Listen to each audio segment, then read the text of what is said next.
Okay, well, this is probably the hardest thing I've ever had to record, but it's time.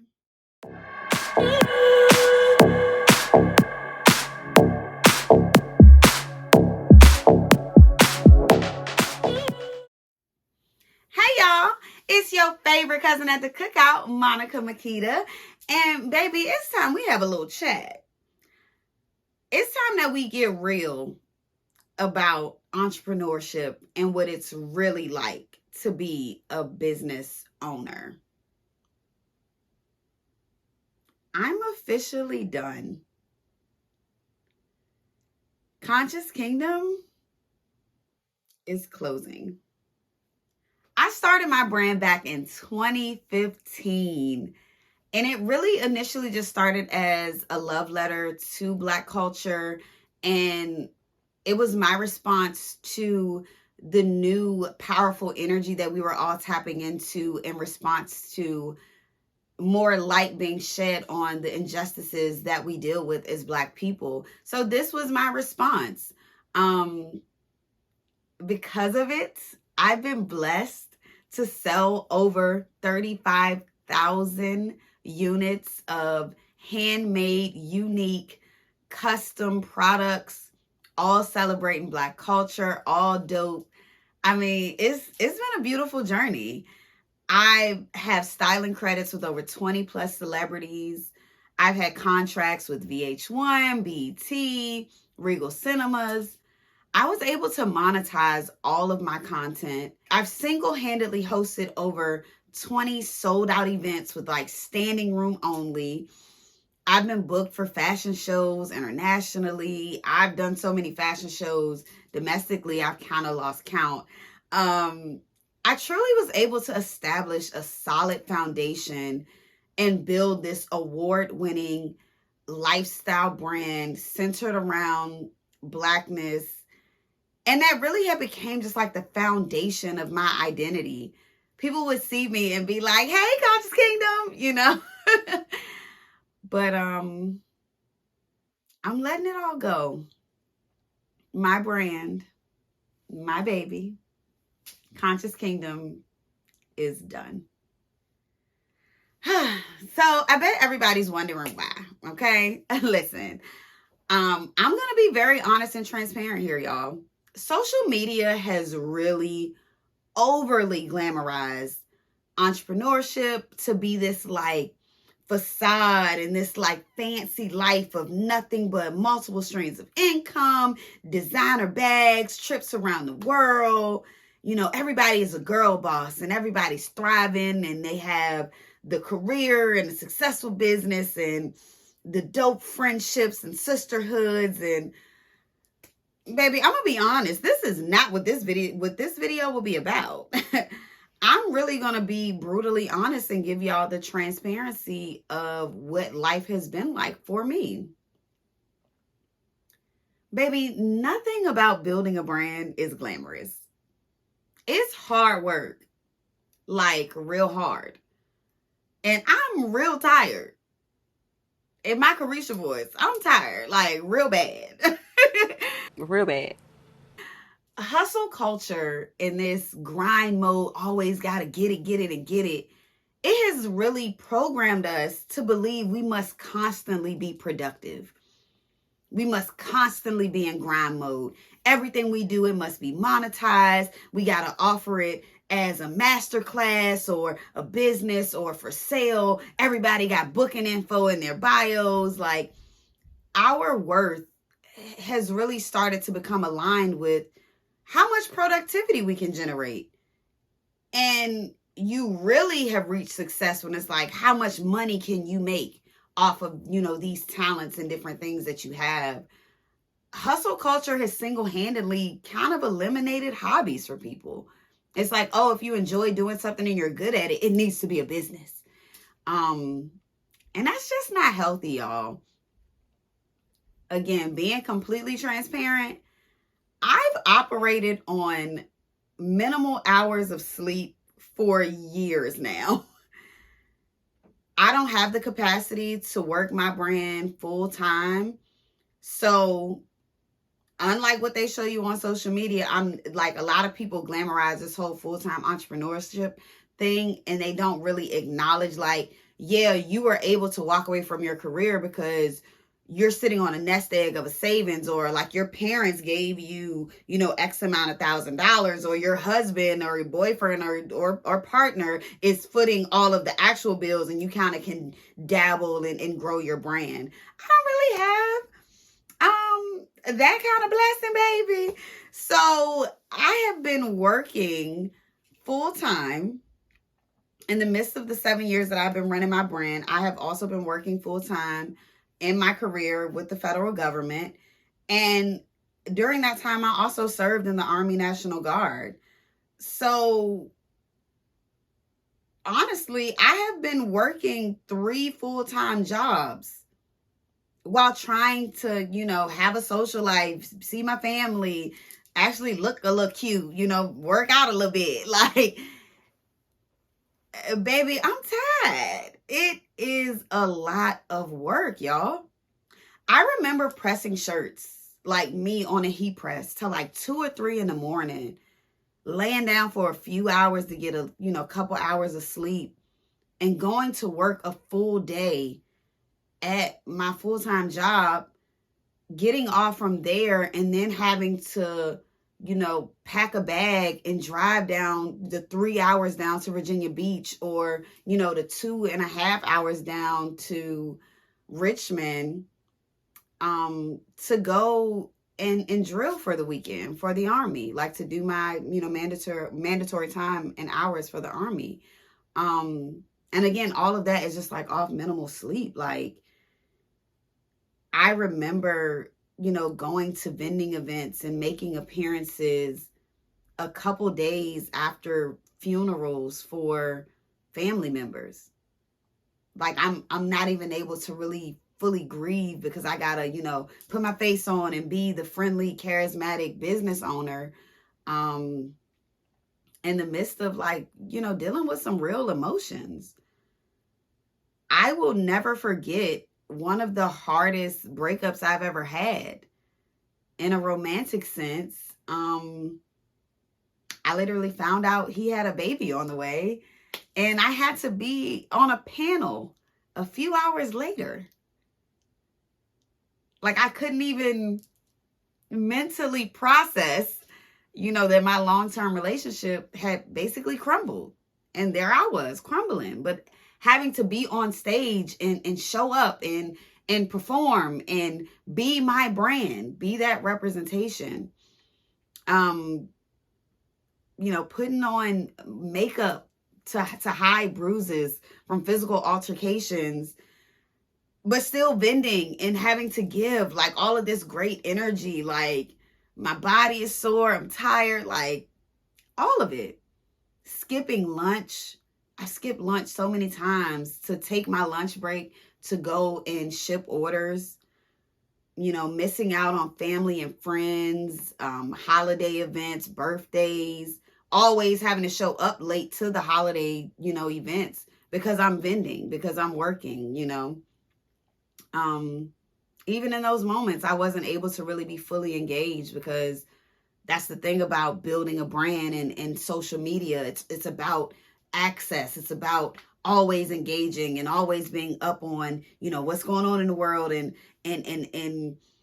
having that traffic come to your social media pages and ultimately to your website. Like, it's a constant grind, especially when you're building up to make your brand have those numbers and have that following. I was always engaged in social media, not really being able to be present in life. Sending invoices and replying to business emails at the dinner table, because here's the thing, as a Black business owner, we already have this stigma, right? Like, there's this negative energy of like, oh, Black businesses have the worst customer service, and they always have these high prices and don't have the quality to match and all of that. So the one thing that I've always told myself is, if I'm going to be a business owner, I'm going to be the best at it. I took that energy of, we as Black people, we always do it. We got to work twice as hard. And I applied that to my own brand because I always wanted everyone to have that experience. You order something, you get it, you get it in a timely manner, you're excited, it's great quality, you love the packaging. Like, I put so much energy into that. So my business acumen, my customer service, the customer experience was always a priority. And, so it was something that I was very hands-on with. And, as I continued to grow, I would meet with mentors and other business owners, and they would say, oh, you got to hire somebody, you got to scale this out. You got to, you can't single-handedly do it all. The problem with that, though, is I ultimately did get a bit of relief initially, but then it was just added stress because now I'm having to cancel these partnerships because my quality and my customer service would suffer. So trying to outsource it, I was losing the very essence of the brand that I put so much into building. This brand is my baby. It's my creative outlet. It's how I pour into my community. It's how I express my love for my culture and how I celebrate my Blackness. But no one really speaks to the pressures and the stress that comes with openly being the face and name for your brand, especially when your brand is so pro-Black and Black-centric and centered to be marketed to the Black community.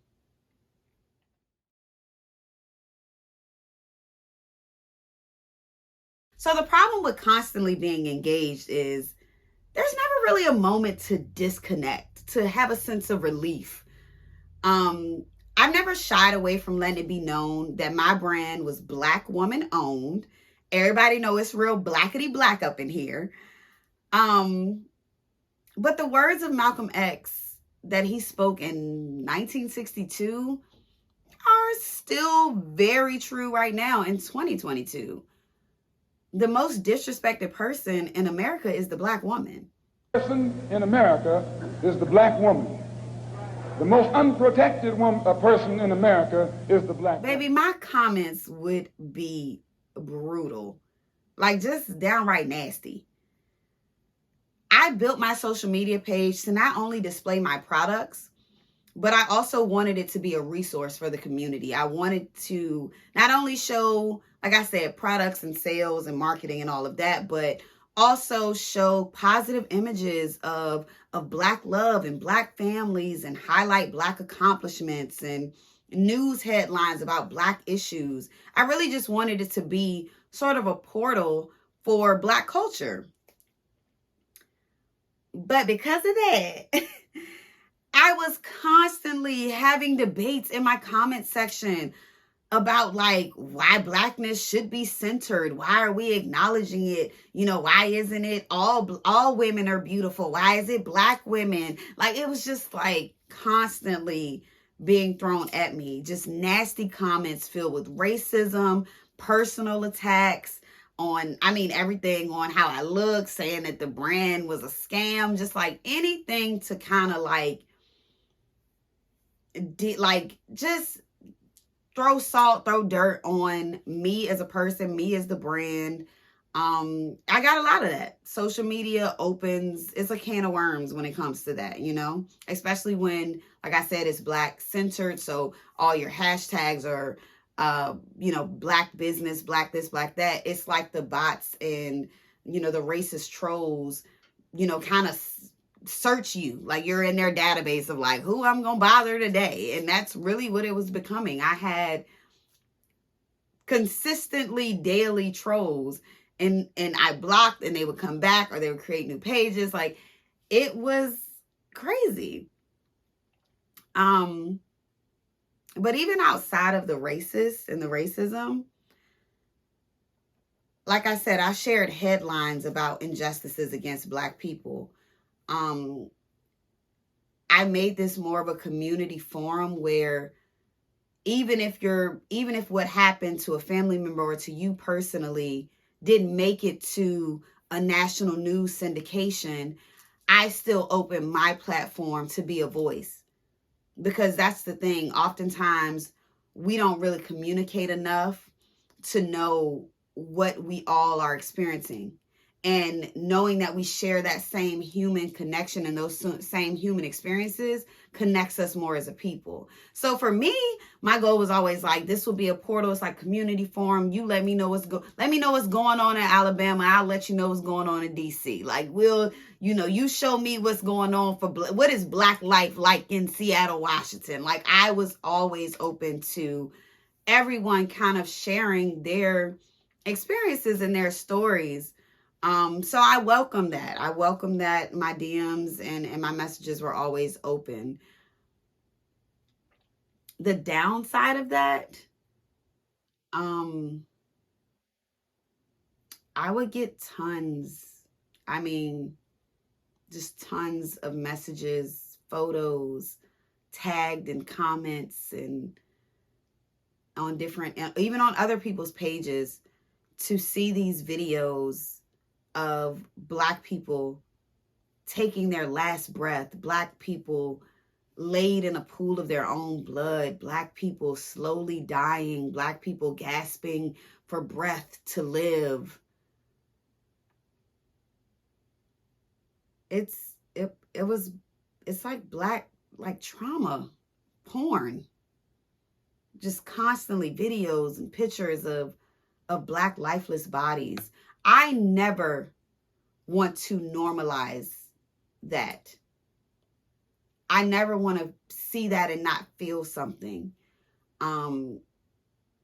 It made me realize that we are so desensitized to seeing that. I adamantly stressed that I will never, ever share that. I will share the news. I will share the headline. I will share whatever information you want to share about your family or the situation. But I said so many times, guys, I'm never going to share the videos. That's not okay for us as Black people, for our mental, emotional health. It's not, it's not good. It's not safe for us. That never stopped me from receiving them almost on a daily basis. And oftentimes I would just, look at my phone and just say, why are we so obsessed with filming Black death? That's so taxing, the emotional burden of that. It's traumatic. So yeah, from the social media and the racism, the trauma porn, the Twitter fingers of people popping off, saying things in comments that they would never say in person. Out of all of that though, the most absurd was the constant criticism for me having the audacity to call myself conscious, but also support the LGBTQIA community. I have a viral hashtag that I created for my page that was hashtag Black Family Fridays. And every Friday, people could submit their photos of their families, of their kids. It's just positive images to share, because again, that's what my brand was about. I would also post Black queer couples, because they are a part of the Black community. And baby, I'm just not woke or conscious enough is what the criticism I would constantly receive.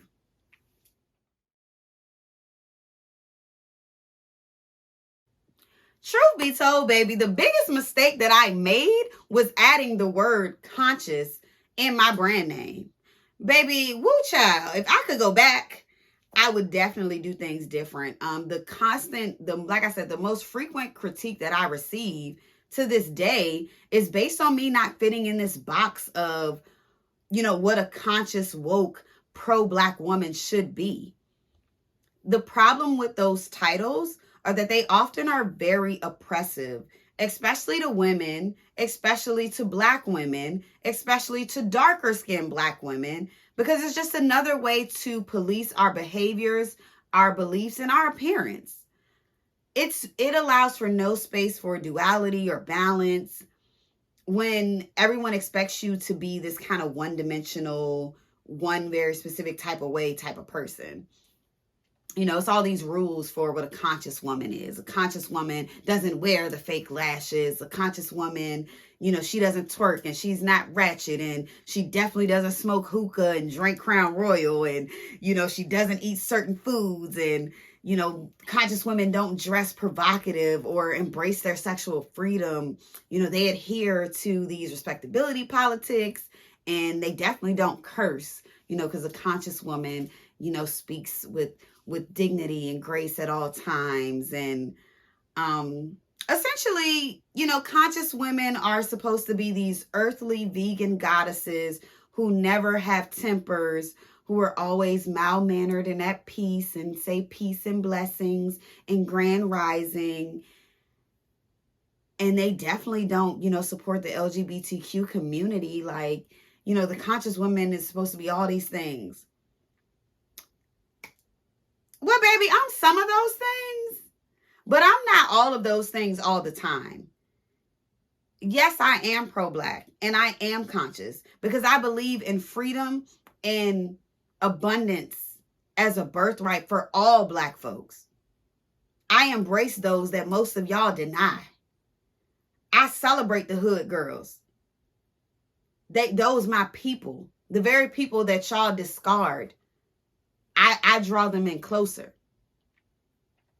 So the very audience that should have been like my target audience, like the spiritual, woke, conscious community, oftentimes really just pay me dust. Like they would just give me kind of critique and criticism and not really much support. But I won't even spend too much time speaking on the naysayers, because here's the thing. On the opposite side of that spectrum, entrepreneurship can be such a beautiful journey. I've been blessed with amazing opportunities. I've been able to provide opportunities for countless employment opportunities for Black and brown folks. I mean, I have created so many avenues for Black people to get money and, you know, increase their overall mental health, financial health. Like that in itself, to just be able to create that bridge and connect that gap for my people is good enough for me. If I never sell any other item, that right there itself means the most to me.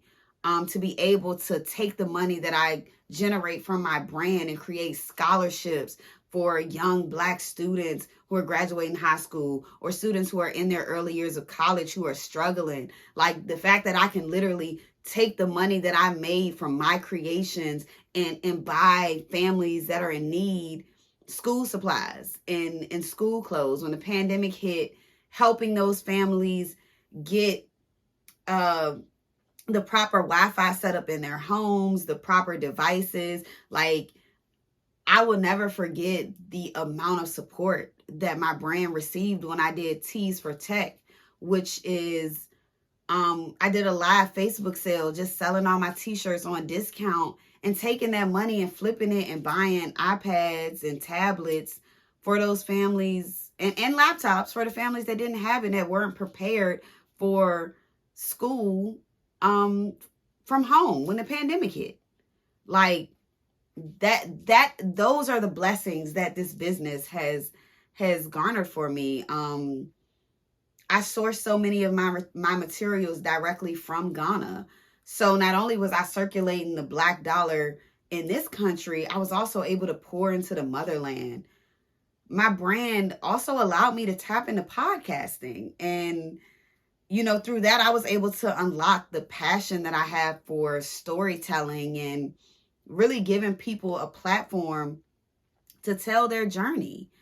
The power in seeing them give themselves the space to brag a little bit. You know, we're oftentimes told to just be so humble and meek, but there are Black people out here doing extraordinary things, living extraordinary lives. And through my podcast, I was able to shine that light on them and give them the flowers that they deserve, that they're often so honestly just denied.